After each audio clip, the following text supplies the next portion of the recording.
everybody, myself Divjyot Kaur. Today I would be discussing the topic cheating with you all. So let's start. Cheating is defined under section 415 of the IPC. It is an action or done by dishonestly or by unfair means in order to gain advantage over somebody. If we go by the definition, whoever by deceiving any person fraudulently or dishonestly induces the person so deceived to deliver any property or to any person, or intentionally induces the person so deceived to do or omit which he or she would not do or omit if she or he was not deceived, and which act has the potential to cause harm or may cause harm to the brain, to the mind, to the body, or to the property of the person is called as cheating. Cheating has a few types. Let's discuss some.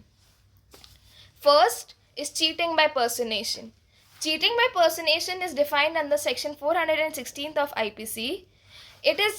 Here it goes. If a person cheats by pretending to be some other person or by knowingly substitutes any other person is called as cheating by personation. The offense is committed whether the individual personated is real or imaginary. The another type of cheating is cheating and dishonestly inducing the delivery of property. This section deals with certain specified classes of cheating whereby the deceived person is dishonestly induced to deliver any property or to make, alter, destroy the property or the whole or the part of the property which could be destroyed, or anything which is sealed or signed and which is capable of being converted into a valuable security.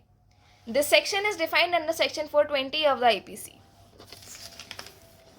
And if we talk about the punishment part, whoever cheats with the knowledge that he or she is likely to cause wrongful loss to a person whose interest is in the transaction to which the cheating relates, he was bound by either by law or by the legal contracts to protect, shall be punished with the imprisonment of up to 3 years or fine, or with both. I hope this helps. Thank you for watching.